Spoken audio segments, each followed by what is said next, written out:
அப்துல் ரஹ்மான் இப்னுல் காசிம் உங்களுக்கு எல்லாம் தெரிஞ்சிருக்கும். இமாம் இப்னு தைமியா ரஹிமஹுல்லாஹ் அவர்களுடைய மஜ்மூ ஃபதாவா, அவருடைய மார்க்க தீர்ப்புகள் ஒரு நூல் இருக்குது. அது அவருடைய தனி நூல் அல்ல. ஆனா அவர் அங்கங்க பேசியது, அதாவது அவர் எழுதியது, அவருடைய ஃபத்வாக்கள் எல்லாத்தையும் தேடி 30 லட்சம் பாகங்களாக சவுதி அரசாங்கத்தால் என்ன செஞ்சது, வெளியிடப்பட்டுச்சு. 30 லட்சம் பாகங்கள் இலவச, அதாவது அச்சு ஃப்ரீ. சரியா? இதுக்கு மிகவும் முயற்சி செய்தவர் யார் என்று சொன்னால் அப்துல் ரஹ்மான் இப்னுல் காசிம் அப்படி என்று சொல்லக்கூடியவர்.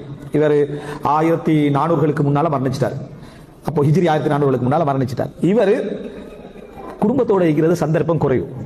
இவருடைய பேத்தி ஒரு புத்தகம் எழுதிப்பாங்க, சாலிஹாத்துன் அரஃப்துஹுன்ன, நான் அறிந்த நல்ல மக்கள் அப்படின்னு என்ன செஞ்சிருப்பாங்க, ஒரு புத்தகம் எழுதிருப்பாங்க.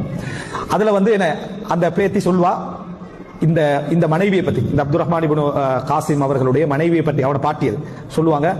உங்களுக்கு மனசுல ஏதாவது நெருக்கடிகள் ஏற்பட்டிருக்குதா அப்படின்னு கேட்கிற டைம்ல அவங்க சொன்ன பதில், அயதீகு சத்ரி வ இந்தி கிதாபுல்லாஹ், அல்லாஹ்வுடைய வேதம் என்னோடு இருக்கின்ற பொழுது எனக்கு எப்படி நெருக்கடி வரும்னு கேட்டாங்க.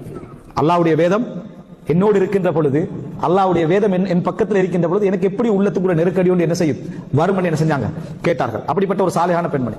இவர் அப்துல் ரஹ்மான் இப்னுல் காசிம் பல இடங்களுக்கு இந்த நூல்களை தொகுப்பதற்காக பல இடங்களுக்கு போவார். அதனால மனைவியோடு இருக்கக்கூடிய சந்தர்ப்பங்கள் குறைவு.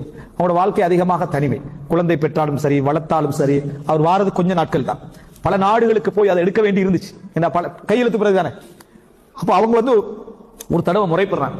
பெண்கள் முறைப்படத்தானே செய்வாங்க. நீங்க அதிகமான சஃபர் பிரயாணமாயிருக்கிறீங்க, நான் பல சிரமங்கள் என்ன செய்றேன், இதனால் அனுபவிக்கிறேன் அப்படின்றான்.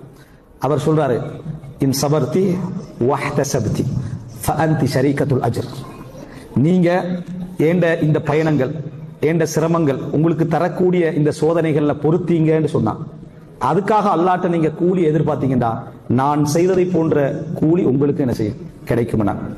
அப்ப அந்த பேத்தி சொல்றா, அண்டையில இருந்து என்றைக்கும் தன் கணவனிடத்தில் அவ முறைப்பட்டதே இல்லை. சாபிரத்தன் முஹ்தசிபா, பொறுமையாளராக கூலி எதிர்பார்த்தவங்களாக அவங்க என்ன செஞ்சாங்க, மரணித்தார்கள்.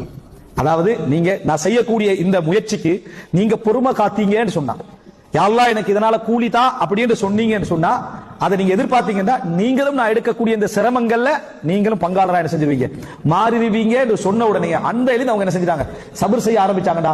உலகத்துல நம்ம பல சிரமங்களை அதாவது பொறுத்து கொண்டால், அதான் சொல்லுவாங்க, பிகத்ரி மா ததஅன்னா தனாலு மா ததமன்னா, நீங்க எவ்வளவுக்கு சிரமப்படுகிறீர்களோ அவ்வளவுக்கு நீங்கள் எதிர்பார்த்தது உங்களுக்கு கிடைக்கும்.